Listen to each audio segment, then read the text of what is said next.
There is literally nothing that could keep us away from week one college football. Believe me, they tried. But you know what? We are here. We are ready to go. 14 games up, 14 games down in an hour. I already wasted a minute rambling. I'm not going to waste any more, but I am Ben Rasa. That is Matt Gajewski. This is Stochastic. It's college football live before lock. We got a lot to get to, but I know we had a little appetizer week 0. This is your main course. How are you feeling with 14 games about to kick off? Really excited. Can't wait to actually watch a lot of these games. We're in the heart of week 1 now, but I won't waste any more time. Thank you guys for being here. Let's get into this. Yeah, let's do it. No doubt about it. We are obviously going to go through game by game. We'll talk about what's going on in the industry, our tools, everything you need to be successful. And that's what we're about here. But let's kick it off. We're just going to go in order of the games over on DraftKings. And we start with a decent game. I'd say one of the ones in the middle. One of the common themes today is going to be large spreads. That is not what we have in this first game. And I'm talking about the Boston College game. It's an 8-point spread, a 50.5-point total. So when you look at these teams, whether it's Northern Illinois or BC, what are the priorities as we start to break down and build our lineups? I actually don't think there's any priorities in this game. Northern Illinois has a really low team total. You could maybe take a shot on like a Lombardi at quarterback. He's in like his 7th year. I believe he started college football in 2018 with Michigan State. But the running back field is probably going to be a committee led by Ontario Brown. Trayvon Rudolph is back from injury this year. I think he's their wide receiver 1. But this Northern Illinois team is a ground and pound team. Last year, they only passed the ball 41% of the time. It likely goes to him when they do throw it. I just don't have a lot of confidence there. Boston College defense is decent. Then on the BC side, you have a running back by committee. You have a new signal caller in Emmett Moorhead. He's somewhat mobile, but not enough to really overcome this poor game environment. The only player I really have interest in is Ryan O'Keefe, the UCF transfer who comes in, and he should play that Zay Flowers role. So I won't spend too much time here. If you have a question, go ahead, ask it. But this is a pretty lackluster game. Yeah, I mean, I'm really going to kind of go, with Northern Illinois and BC. The general consensus I want to ask you is stackability, things like that. I mean, let's get things out of the way. Super flex. You're going QB in every lineup, correct? No, it's a weird price slate. They have the quarterback's price way up and the running back's price way down. Like Braylon Allen, 6.7K, Judkins, 6.6K. All of the quarterbacks, aside from Chandler Morris, who's going to be absolutely stone chalk today, are really expensive. So I don't think you have to. That is shocking. Okay, that's good to know. I'm really glad I asked. And last thing from this game, again, stackability, I would say is pretty low in your opinion? Yes, very low, very low. Any cash plays? We'll try to get that throughout the show. O'Keefe is like borderline, but I wouldn't play him in cash if it were me. Okay, fair enough.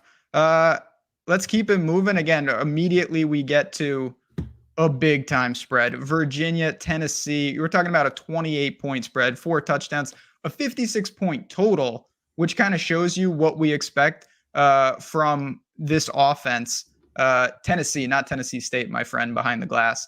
But when we look at this Vols offense, we know they want to get up and down. We've seen what they can do. Joe Milton and co., what do you expect from them? I assume most of the production's coming from that side. Yes, I wouldn't even play anyone on Virginia unless you're playing like 150 or something. Then it might be like a rogue Washington or a Starling, but no interest in Musket, the runners, very little interest in the receivers. Tennessee is a monster team total, great Josh Heupel-led offense. New signal caller in Milton, who I think is going to be pretty owned today. He doesn't run like Hendon Hooker, so I do think there's some downside with Joe Milton. And he's erratic as a passer. He's been in college since about 2018 too, and really failed at every step of the way except that game against Clemson in the bowl. He also will not have Tillman or Hyatt in this game.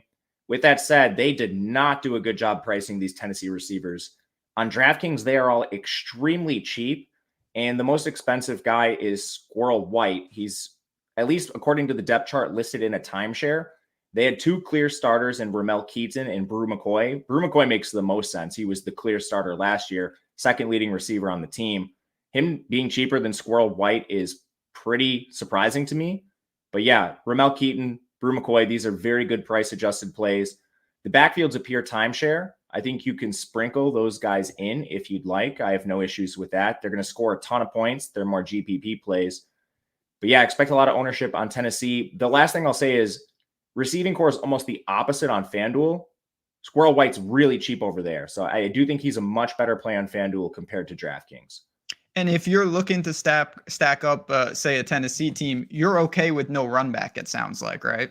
Yeah, absolutely. Okay. Yeah, I mean, it just, when you look at it, and again, we've got the ownership. We'll talk about how you can access all that later in the show. Milton, these guys are going to be very, very popular, and it doesn't seem like you need the UVA. Times are tough. Let's just say that in Charlottesville. Sorry. Anything else from this game before we go to the game that everybody wants to talk about? Dante Thornton is probably going to play a little bit as a cheap guy. I think he'll be the most contrarian, but I anticipate most of this receiving work going through Brew McCoy and Keaton. Okay. Yeah. I mean, Brew McCoy is someone you mentioned, over 50 catches last year. He should have an integral part of this offense, but I've seen the commercials literally everywhere I go. I see the commercials for Prime with the Buffalo. He's running wild on the field going into TCU. It's Deion Sanders time. Obviously, we cannot roster him. He will not be playing, but he is bringing his team there. He's bringing his son at quarterback. And they take on TCU, of course, the darlings of last year. When we talk about TCU, when we talk about Colorado, it's a big spread still. Let's not forget that. We're talking about upwards of a 3-touchdown spread, a 63-point total. Let's start with Colorado. They're an enigma to me. Do you expect them to be competent, or do we want to take a wait-and-see approach? I think they're going to be competent is probably a good way to put it. They have elite talent on offense. It's defense where I really question that team. They have 10 new starters there. A lot of them are pretty good players coming out of the transfer portal, but you'd expect it to take a little bit of time. On offense, that's really what we care about. And honestly, having a bad defense maybe helps the shootout potential here. The total's been climbing, which is good. Shedeur Sanders is priced pretty efficiently, I think. There's other guys that are more mispriced than him. He can run a little bit. This isn't like your elite dual threat. Didn't run a ton at Jackson State, but really efficient. My main concern is, what does he look like in the Power 5 after playing at the FCS level? So I do not have a ton of interest in Sanders. The backfield is going to be a committee. We're not sure if Alton McCaskill is going to play. Bad sign, him being 18 months removed from the ACL, still not ready to play. They have a ton of guys behind him, and they listed a bunch of co-starters, so not a bunch of interest there. Where I'd look for Colorado is the receiving core, where you did have clear starters listed: Weaver, Horn, and Travis Hunter. I'm still a little concerned how much Travis Hunter plays on offense, because he's a starting corner as well. One of the few players in college football that will play both ways. Really the only one that I can think of that does it consistently. Yeah. He's also the best athlete and the best receiver. So if you wanted to throw a dart on him, I don't hate it. That's also the showdown game. So if you're playing that, Hunter, I think, is completely fine. But the TCU side's a lot more interesting, in my opinion. Yeah, I mean, again, this is still, I know everyone's talking about Colorado, but it's still a lopsided spread. Maybe it sounds like you can have some run backs on Colorado, but probably the production does come from this Horned Frog side. It's Chandler Morris's time. People forget, who knows what would have happened if he didn't get hurt early last year and Dugan comes in and the rest is history. What do you expect of him? He's got some stud transfers. I want to ask you about Trey Sanders. What do you make of this offense? Definitely play TCU. It's an offense that has some questions, at least on the depth chart, so you can get creative with GPPs. Right away, Morris is the best price-adjusted signal caller on the slate. Expect most lineups to run 2 QBs and have one of the expensive guys in Chandler Morris. And because he's very, very mobile, I'm not sure you have to stack him. Also, the ors on the depth chart don't really do us any favors as far as stacking goes. You kind of have Savion Williams as a lone starter there. And then they listed Warren Thompson as a clear starter, which was a surprise to me. 3-way starting, I guess, and this is the slot. So 3-way starting between Richardson from OK State, Beck from LSU, and it's going to be a mess. JoJo Earl's the final starter they listed among that group. They kind of play different roles. Beck is like a bigger slot receiver, almost built like a tight end. Like Earl and Richardson are going to be smaller slot receivers. So I do think they rotate a fair amount. They play 4 wide a lot anyway. That does create some opportunity for GPPs just because we don't know who's going to get all that opportunity. And I expect a lot of people to play this just naked at the top with Chandler Morris. So take some shots in tournaments. Otherwise, Morris naked, I think, is going to be the most popular way to play this. In the backfield, Trey Sanders, I think, is completely fine. You also have a Bailey back from last year. I think he's going to lead a committee, but largely this should be split 2 ways here. But massive spread, I will definitely be taking some shots. Anything creep into the level of cash viable, or are these just maybe guys you want in a tournament portfolio? Chandler, you definitely want in cash. He's the best cash quarterback play.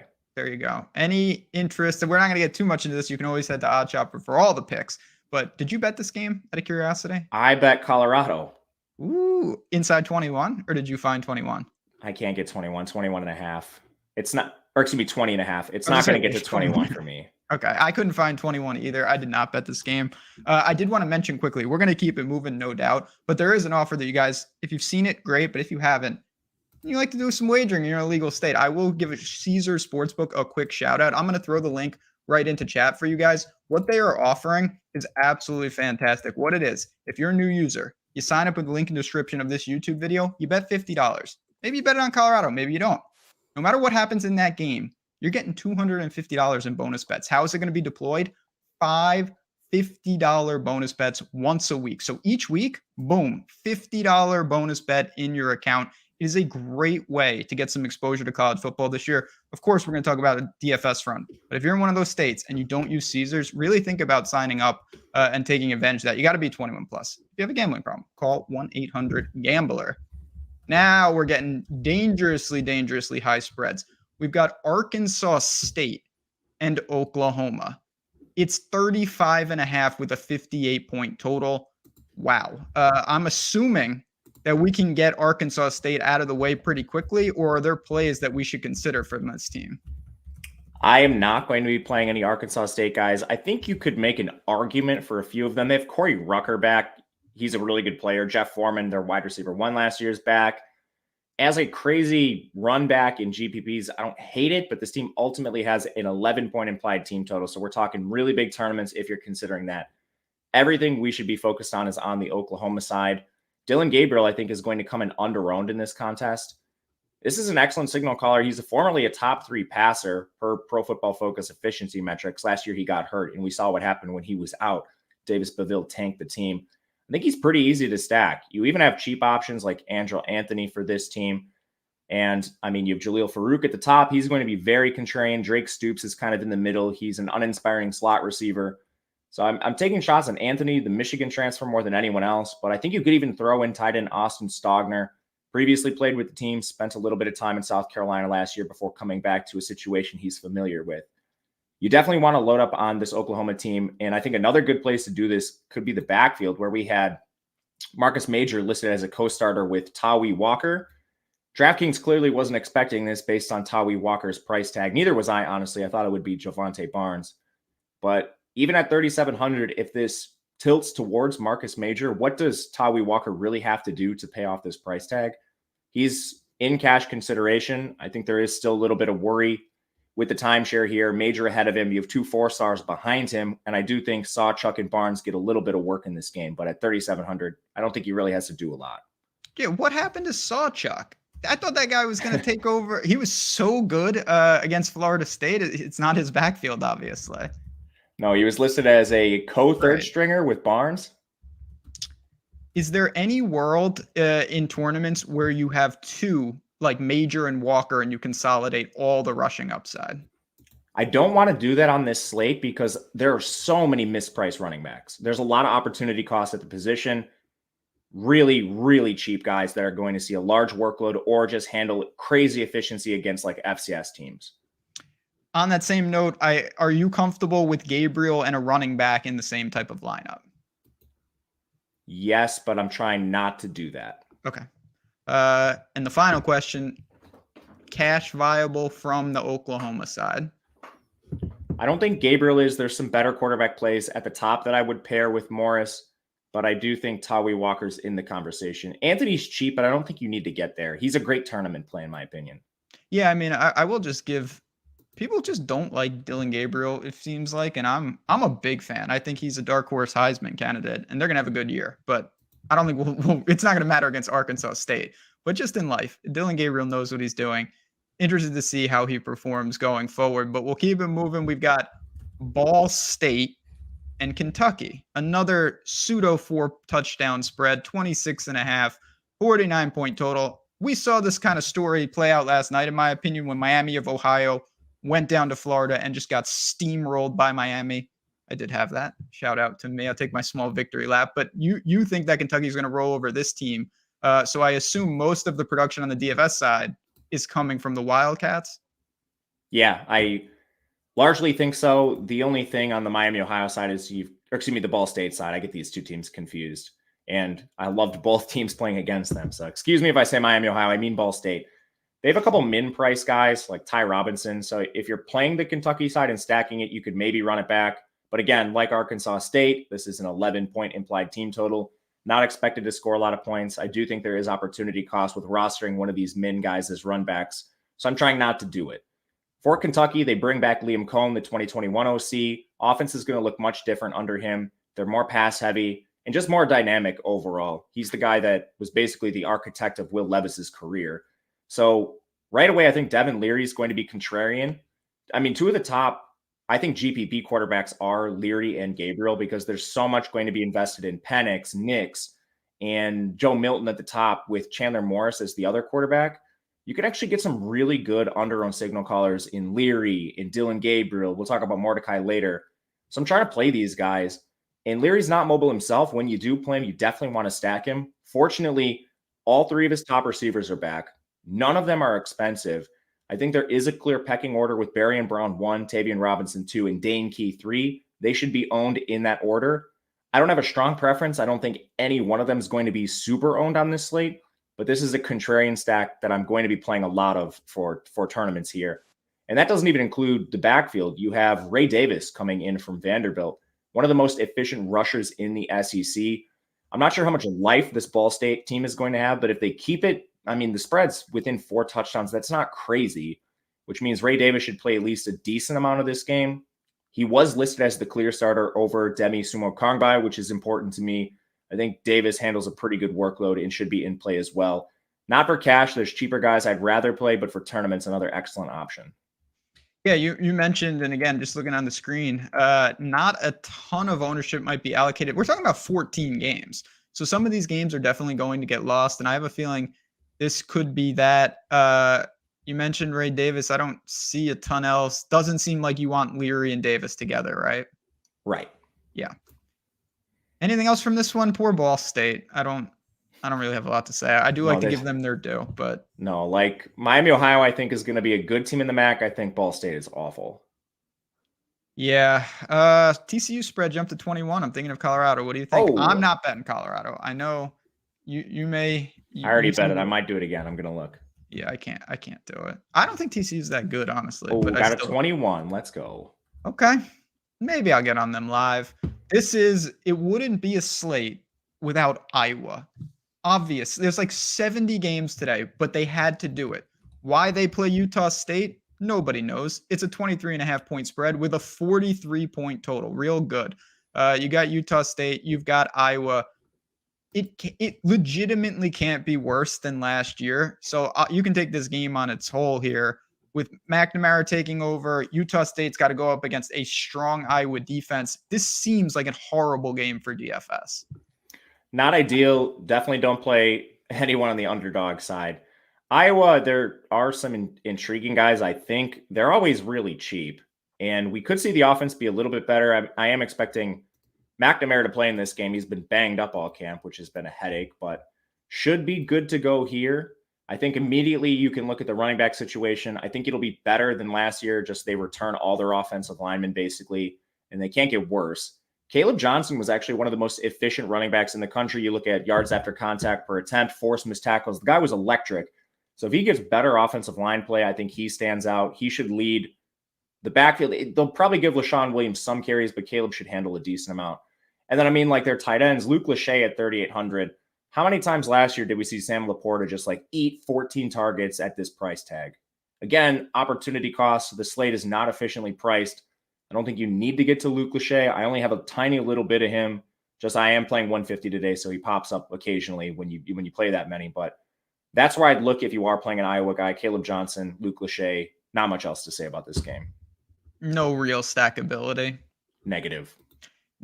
Yeah, negative is a word that is associated with Iowa quite a bit. We did have, before we get to the next game, we had a generous super chat from Tyler. Appreciate it, sir. He had a question more on the kind of the prop side, and he had two running backs, both in good spots today. Judkins over 105.5 yards, or Brooks, I assume that's for the Texas back, over 74.5 yards. Are either of those overs that you could get on board with today? We have Judkins projected around there, a little bit of value towards the over. Brooks, I'm worried about the timeshare. They do have that elite 5-star freshman Baxter in there. They're going to kill Rice. So, I mean, how much work do they give the backs behind Brooks is a concern. My favorite rushing props are Braylon Allen over 90.5. We'll talk about that game a little bit later, but they should smash Buffalo. I think Audric Estime is live on the over. He's right around the same thing. They're going to smash Tennessee State. Garrett Green's a really sneaky one for West Virginia. They're completely changing offenses, and he is just dynamic running the ball. I think he's going to get a lot of carries for West Virginia. His prop is sitting at like 16.5. Those are my three favorite rushing ones. If you're set on Judkins and Brooks, I would go over Judkins. Brooks, I'd probably just stay away from that one. Yeah. I mean, well, Judkins, he's got quite a matchup. We're gonna get to that in just a second as I find my place here. First, we've got to get through another gigantic spread. East Carolina, Michigan, 36-point spread, 52.5-point total. I assume that what did I say Eastern Michigan? I meant East Carolina if I said that. But regardless, whoever's playing Michigan, it's not going to be good today. Are they irrelevant for this slate? Yeah, their implied team total is 8.25. New quarterback. They refuse to release a depth chart. So we don't even have like great clarity on who's going to play for this ECU team. I think you can just X them out. I wouldn't even be interested in them in run backs. Do you want to dive deeper, or should we just go to Michigan? No, I mean, I think, again, there's 14 games, and some of these teams, whether it's the FCS schools or a team like this, I mean, you're talking about implied totals of like, a touchdown, 1.5 touchdowns. It's such a tough scene to really go there. I'd rather ask you about, you've got Edwards and Corum. How do you go about that? You already mentioned an opportunity cost. You're not going to pay 13-1 for two of them, I assume. So what do? Do you split some exposure? Do you have exposure to both? Neither? How do you break down Michigan? Yeah, I made a rule in Cruncher not to play them both at the same time. I think it just limits your upside on a slate with a bunch of really good backs. But I am playing both of them.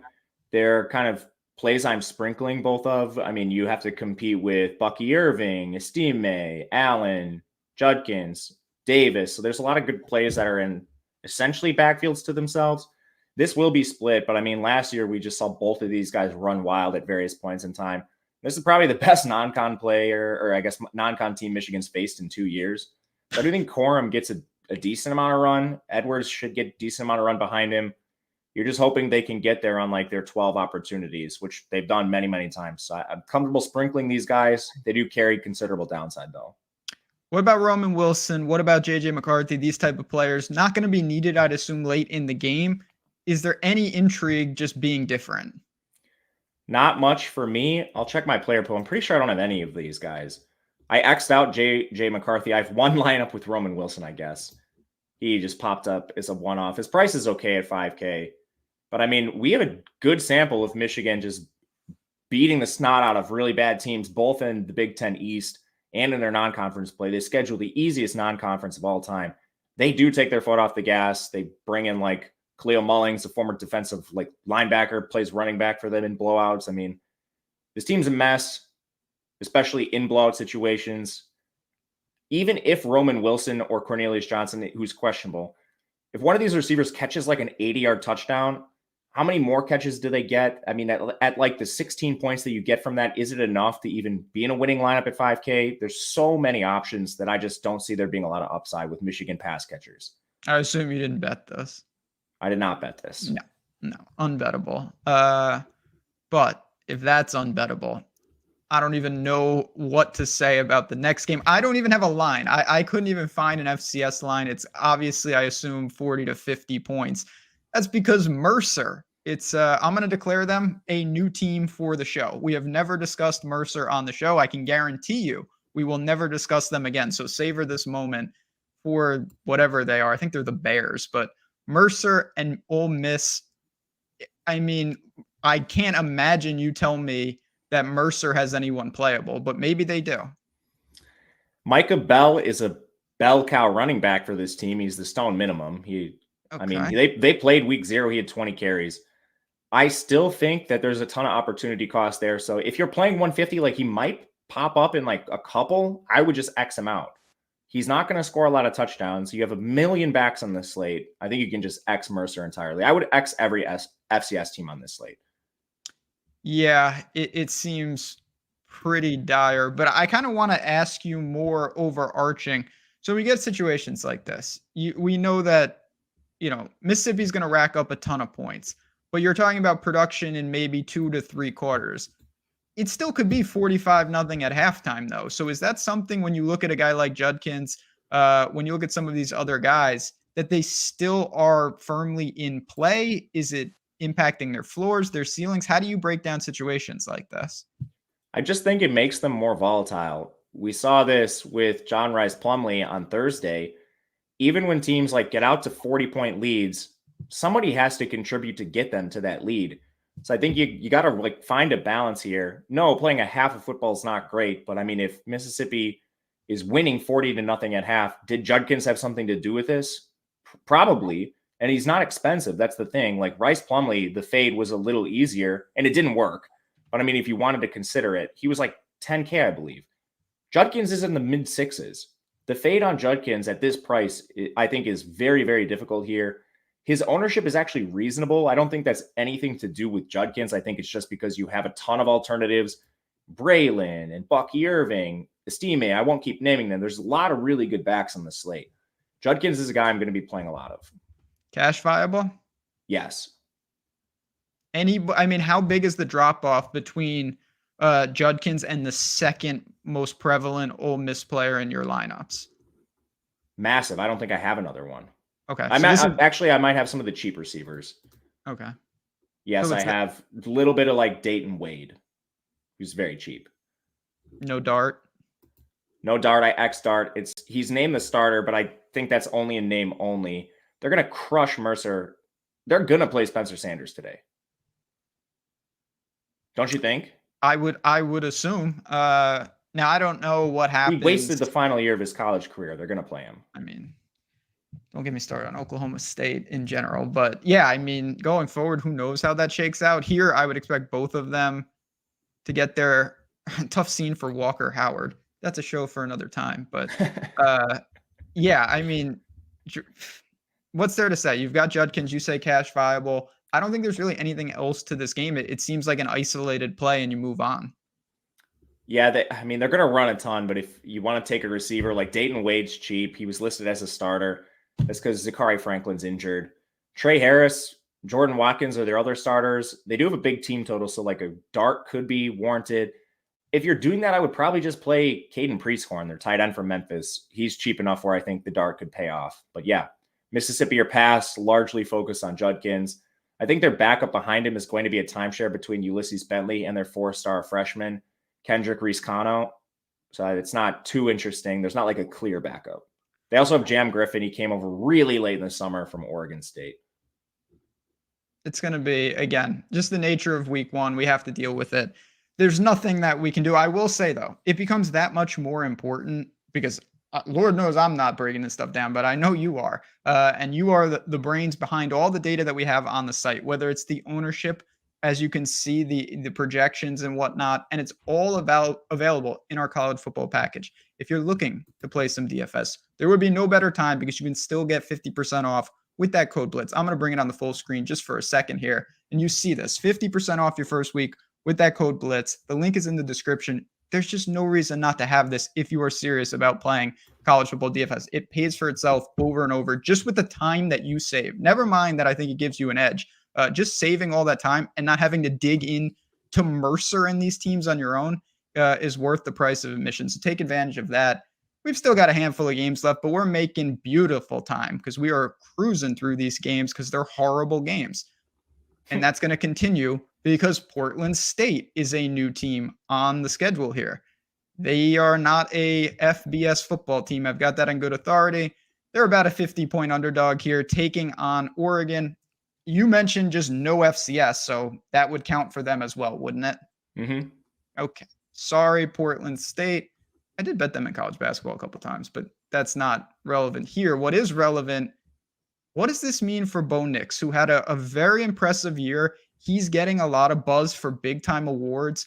He's not going to be needed in this game. But as you talked about with Plumlee and some of these other guys, he might get there in 2 or 3 quarters. He's over 10,000 though. Does that change your approach to the situation?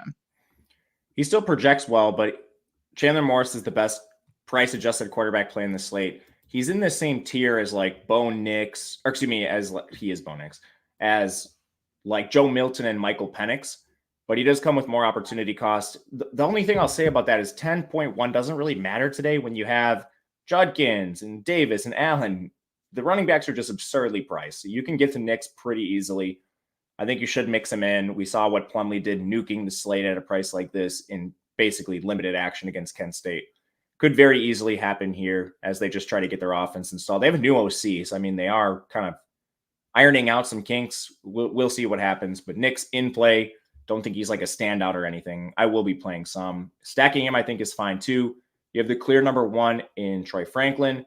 I think you're going to see Trayshawn Holden, the Alabama transfer, and Tez Johnson, the Troy transfer, round out this receiving core. Trayshawn is priced in a range kind of on his own. You have Tez Johnson and Troy Franklin up expensive price range. Holden at 5.1. He could make some sense if you're playing this receiving room. But running backs, this is probably where we want to target most of our attention. Bucky Irving is going to be in a timeshare with Noah Whittington. We saw this last year. Didn't matter. These guys both put up elite fantasy scores numerous times. Bucky Irving in particular, just a really explosive back, caught 31 passes. So he's active in every facet of the game. Completely fine to play, cash viable in my opinion. Even in a slaughtering of Portland State, he should have a lot to do with it. In that, you did mention just now that he catches the ball a little. Do you see any scenario where you use him and Nix together? I don't. I made a rule against it. At shorter slates, I wouldn't do this, but just so much opportunity cost.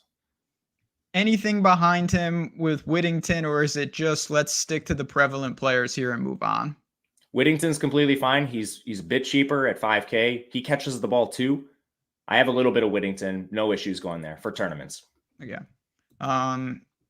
That's about it, is it not? A couple receivers, couple backs, and Bo Nix? Yeah, we are good here. Trying to make good time. I think we're doing a good job. No, we are. I mean, when you have teams that are just not playable, it makes it easy. You see 14 games, but then like 6 teams, you're not playing anyone. Yeah, I mean, Portland's Dante Chere. Shout out to him. If he's watching before his game, hit that like button. Is appreciated, but we'll keep moving. Then we'll have some time at the end for questions, for lineup construction, things like that. This is 2 FBS schools, but the spread wouldn't tell you that because the Owls are going in to Austin to take on Texas. Now, this is an interesting game, a game that I bet personally. I laid all those points because I think Rice is going to get absolutely destroyed. But let's talk about Rice. Their defense is atrocious. They're going to get crushed, but maybe there's opportunities. What do you think? JT Daniels is a straight statue, but is he playable, or is anyone on Rice playable? Again, I think there's a lot of opportunity cost for these teams with 11 points implied in their team total. Rice is one of them. Like, how many touchdowns are they going to score? But I do think they're a little more live than like an Arkansas State team because of pricing. You have guys at the stone minimum here. Still hard for me to get there. Daniels, he takes so many sacks. And as you guys know, College Football DFS, sacks are negative rushing yards. He's firmly out of play. Luke McCaffrey, their number 1 receiver, firmly priced out of play. He's one of the most expensive receivers in the slate, which was a surprise to me. But they do have a young kid in Landon Ransom Goals as their other starting receiver, as well as Matt Sykes from UCLA. They're very cheap. This Rice team is built to kind of, I mean, their defense is horrible. They're going to give up 1 million points, but this team plays pretty fast and they pass a lot. So you have this like PPR backdoor sort of potential for these guys. I have like 1% of Sykes and Ransom Goals, so not anyone I'm particularly invested in, but I didn't X them out. I'll say that. It's not the Portland State treatment. Did you X out Otoviano in their backfield? Is there anybody? Yes. Okay. So we can't go to the Rice backfield, right? No, that guy sucks. Okay. Well, that makes it tougher. I mean, it's Rice. Poor. I was shocked too, just to go back to what you were talking about. You know, Luke McCaffrey's a quality receiver, but 7,100 on DraftKings. That's a premium tag for a team this poor. Yeah, he's like 300 cheaper than Emeka Egbuka. Yeah, that doesn't really add up. Now, on the other side of this game, Texas has Bama on deck. Maybe they are a little vanilla. I don't think it's going to matter. I really don't. But does it matter in terms of the DFS construction with Ewers, with these backs? How do you think that plays in, or are you just doing this straight up as a 35-point spread? Ewers, I think, is playable. I wish he would. He was recruited as a dual threat, but he just doesn't run for whatever reason. He just takes sacks. He shouldn't be taking sacks against Rice. I think some of that floor is intact, whereas normally it could be pretty low with Ewers. Also, really bad downfield passer. I hope he worked on that in the offseason. I don't think he needs to use it against Rice. His receivers are so good. Worthy, Whittington, A.D. Mitchell. When they play their backups like Nair, the guy tore his ACL last year, but this was an explosive Wyoming receiver. Jonte Cook, elite recruit as a freshman. He's in there too deep. They have 2 other 4-stars as well. It's just tricky knowing where the targets are going to go. I think Worthy is going to be their number 1. I'm not sure between A.D. Mitchell and Jordan Whittington, who's the 2. The player I like the most in the receiving corps is the tight end, Jatavian Sanders. This guy's elite for a tight end, explosive athlete. And for whatever reason, they never price him up. He's below 4K, which is unbelievable. The backfield, I'm not as convinced in Jonathan Brooks as most people here. He has a pretty big projection for us, but I think it's fragile is what I want to say.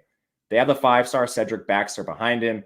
Keelan Robinson's been there for a while. Even like Jaden Blue still on this roster. If this gets to blow up potential, I don't think it's just Jonathan Brooks handling all the opportunities. I think you could see as many as 3 or 4 backs come in and take some of this work. So I'm primarily playing Ewers and some of the receivers, mainly Sanders. Brooks is a guy I'm not fading, but I'm trying to come in underweight because I think he's going to be somewhat owned on this slate, and I do think he's fragile. We did have a question. It's partly about this game and then the Kentucky game. We had a Barian Brown for Kentucky or Xavier Worthy for Texas. They're not the same price, but I would play Worthy straight up. I think the better price-adjusted play is Brown. Then we had a super chat from friend of the show, Chris Carlton. Appreciate. He said, any flag plans for GPPs today? Appreciate the kind words about the show. I mean, there's so many games. Is there a guy, though, that you think is a really solid tournament play that you know you're going to be over the field on? I'm looking through my exposures right now. I think quarterback, the 2 players for tournaments I'm most interested in are Dylan Gabriel and Tanner Mordecai, just because so much ownership is going to go to Morris, Nix, Penix, and Milton. For running back, Ray Davis is another guy. So it's a lot of Kentucky players I'm looking at. Just a little more expensive than Judkins, his teammate, Braylon Allen, Bucky Irving. But he's a player that should see a large workload and absolutely demolish a MAC team. Receiver is a little trickier. I am, of course, playing the Kentucky receivers because I'm so overweight to their pass catchers and their offense in general. But aside from that, Angelo Anthony is a player I like for Oklahoma, stacking with Dylan Gabriel in that contrarian stack. Otherwise, I'm underweight on like the Tennessee guys. I'm trying to be pretty spread on receiver today. There's so many good players. Just don't want to be super overweight to anyone at this position with a lot of uncertainty. I hope that answers your question. I'll think about it more just seeing this question now. And if someone really pops up, I'll bring this back up. Yeah, I mean, it is interesting. Before we move to the next game, I was just looking, and it's like for 14 games, and this could be because of the new clock rules, but we don't have like a 78-point total out there. For the most part, we've got some mid-40s, mid-50s, and some in the 60s, no doubt. But it's a pretty even spread. To me, there's not that one game. Do you see it that way? Yeah, I'm upset. We have to jam the Iowa game on the slate when we can't have Western Kentucky USF with a 70 total because they're not that game would be. We should have had Baylor and Texas State so I could talk about Incarnate Word in that coaching staff, because that game, I'm telling you right now, put that over on OddsShopper if you want a best bet from that game, because I think that's going to get out of control. But I look at this. Yeah, I mean, I don't have really anything else to say about Texas. Of course, we're going to be talking about them next week when they take on Bama. I think they're very live to win that game. It doesn't matter for this. I think we both agree Texas destroys today going away. Yeah, they should score as many as they want. Just Yes. worried. The only worry I have is they're playing Alabama next week. But, I mean, we talked about this. Their backups are better than Rice's starters. Yeah, and they played Alabama in week 2 last year, and Louisiana Monroe got absolutely throttled in week 1 by Texas. So I don't worry about that. This game is a real game. These are real teams, and it's a competitive spread. And I'm talking about Boise State and Washington. It's about a 2-touchdown spread for Washington, a healthy total at 58.5. And this is a real breakdown of two sides that maybe can do some things. So Boise State, we saw Bachmeier at another school recently, kind of a new regime there. You got Taylor Green and whatnot. How do you think they attack Washington? We'll talk about Penix, of course, but let's start with the Boise State side. I don't think they do a good job. If I were betting the game, I'd bet Washington. I hate their OC hire. I think he's going to absolutely tank this team this year. Basically, all he's talked about this offseason is keeping Taylor Green in the pocket. If you've seen Taylor Green play, that's probably the exact opposite of what you want to do. So not a lot of optimism in Boise. They run a running back by committee, which I also don't agree with. George Halani, extremely inefficient. Ashton Genty's been explosive in a small sample. They're using the wrong back. One of their starting receivers, Latrell Caples, got hurt. Stephen Cobbs is there if you want to pay for an expensive guy. Otherwise, like even Billy Bowens and Eric McAllister, their other two listed starters, aren't cheap enough for me to target. So Boise is a complete X out for me. But man, Washington, this team has a great total. What I like about Washington, too, their implied team total might not be as high as the Tennessees of the world, but the spread projects to be competitive enough where we're probably not seeing their starters sit. Penix playing a whole game. The guy averaged over 350 passing yards per game. He's a walking 300-yard bonus. The offensive line's still pretty good, and last year they kept him upright, so he's not taking those negative sacks, which hindered him at Indiana. And then great position all around him. O'Dunes, McMillan, Polk, play one of those receivers.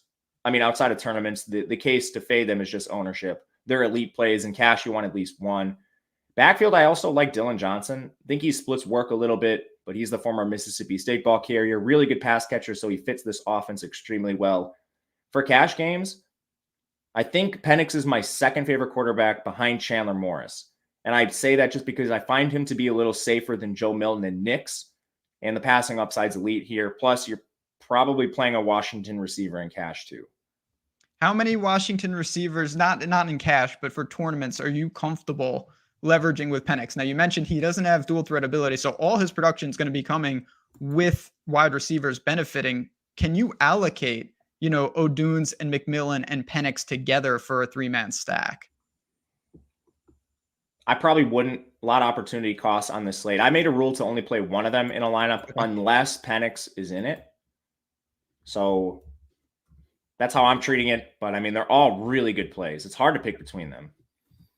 We know what Washington wants to do, and it's not run the ball, but is there anything in that backfield that we could look to attack, or is it just why try to do that when we know Penix is going to throw the ball probably 50 times? Yeah, I think that's the case for the most part.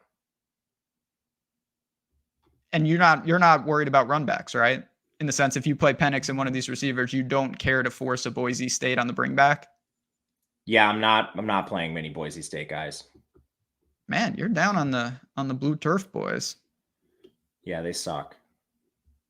Okay. Their defense is bad too. Penix should be just fine. Yeah, it's fine for me. I'm no fan of Boise State. They've cost me a lot of money in the past. Anything else? Just looking at this, you mentioned the receivers. We obviously know Penix, and you mentioned cash viable.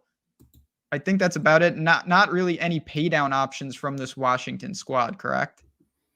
No, but that's okay because we don't have any pay down. We know exactly where the ball is going. So that's actually, you know what? Their tight ends are somewhat live. I should actually just mention those guys before we move on. They use Westover and Culp in a timeshare, but it's just those two guys. They are their focal points are on the red zone. Still think there's some other plays I would rather get to, but if you want to be contrarian with this team, that's how to do it. Yeah, I could envision a scenario. Maybe you go, I'm not saying do this, but like contrarian, Penix, stud receiver, cheapy, hope that he falls in the end zone a couple times. Now you have a unique Washington stack where I think most will have the skinny stack, I would say. I agree. What's up next? Oh, okay. It's a conference game, so that's a positive, but it's a beatdown with Ohio State and Indiana, a 30.5-point spread, a 59-point total. So it's a new time with Ohio State. I'm interested to see, what McCord can do, how long he goes today. You couldn't ask for a better, cast of characters around him with, just these receivers are unreal. What do they do today? How do they look? And can we target them? I think they play both quarterbacks. So I don't want to play McCord, especially if people that don't watch the show are probably going to click him just because we've seen Ohio State players nuke the slate numerous times, but don't think they want to disrespect Devin Brown. Other than that, I think we want to play Ohio State guys for sure. You can take a shot on the backfield. It's not just going to be Henderson and Williams. They're going to crush Indiana, so expect to see some Dallin Hayden, maybe some Chip Trayanum. You're going to need to really bust like a long run or something from these guys to get there. The receivers are pretty consolidated, though. Ibuka is way cheaper than Marvin Harrison. I do not agree with this. Their target shares were almost identical last year. Harrison, obviously a little more explosive, but Ibuka honestly might have a better floor. He has like the gadgety stuff. They use him on jet sweeps.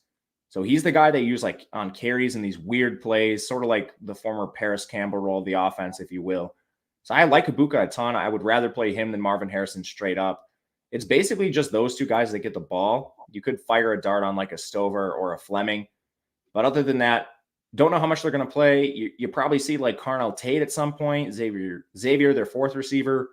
These guys are all going to play if this actually plays to the spread. So Ohio State's tricky, not playing a lot of them, but Ibuka is my favorite of the bunch.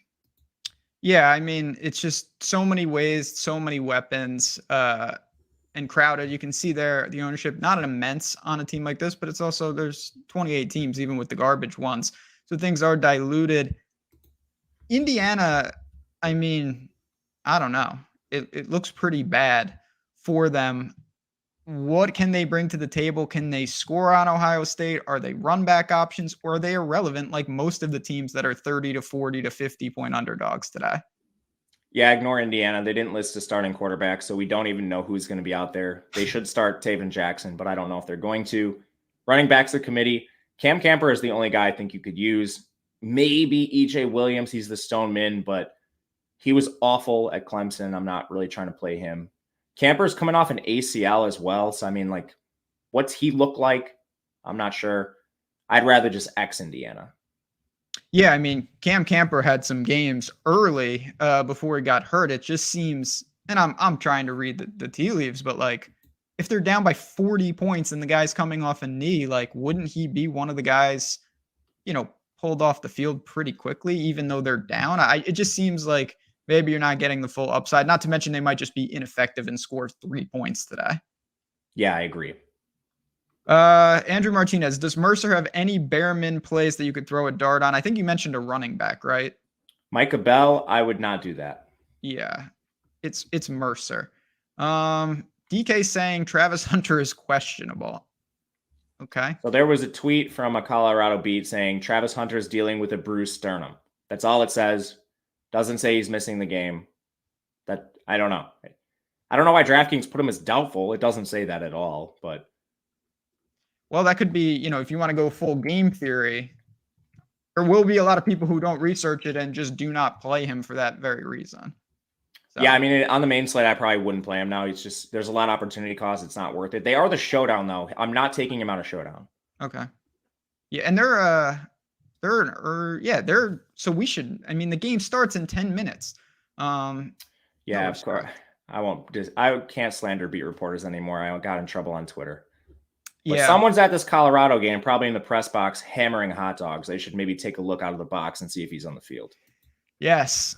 We'll clip that for social and get it out there. You're talking about these beat writers, because that's what we love. 2 games left, and your boys are on the slate against Buffalo. Buffalo takes on Wisconsin, a 28-point total, a 53.5 point total, a 28-point spread. Let's get Buffalo out of the way. It seems like a real tough spot for them. Another MAC team going into the Lions' den. X them out. Yep. Goodbye. Now, on the other side, the Taylor Mordecai regime takes over. A guy that's certainly dynamic.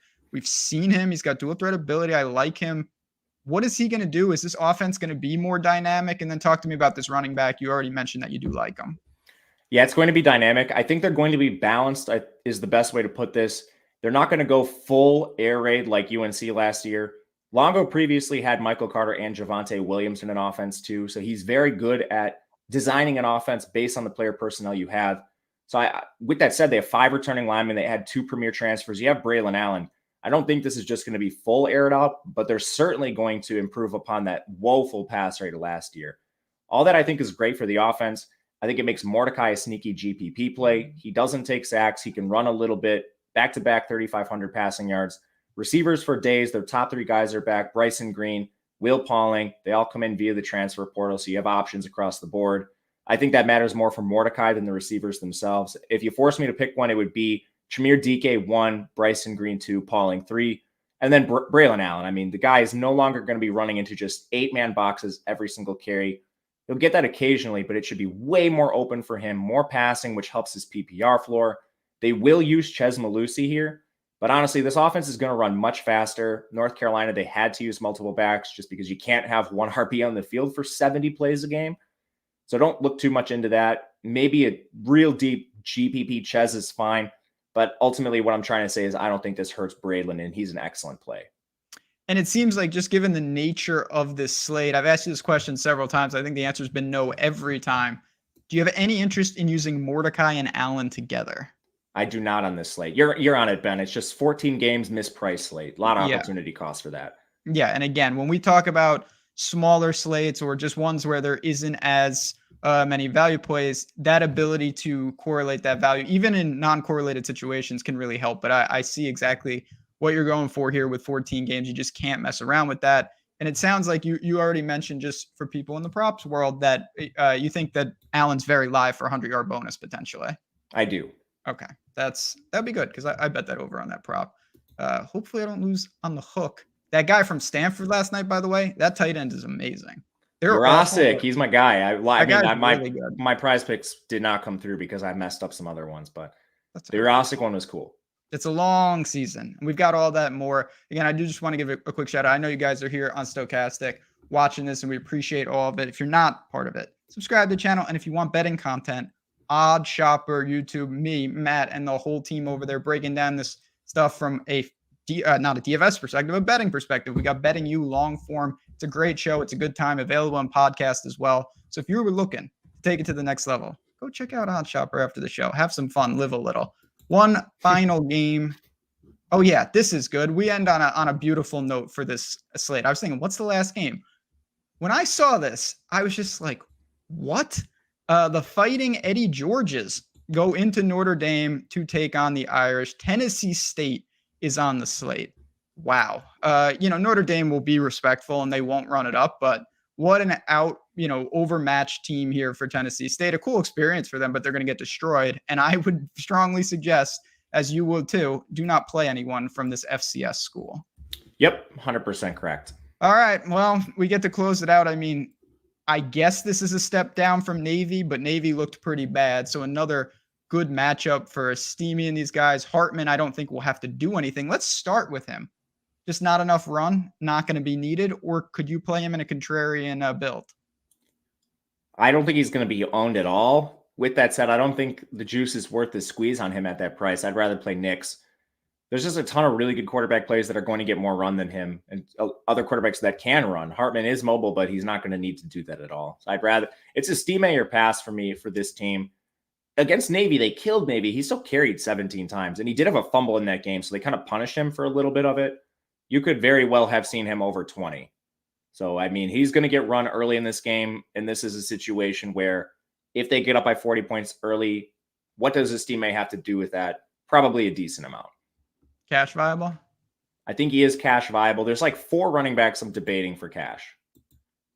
I'm not even playing cash that I would debate. Let me be very clear here. They would be Bucky Irving, Braylon Allen, Estime, and Judkins.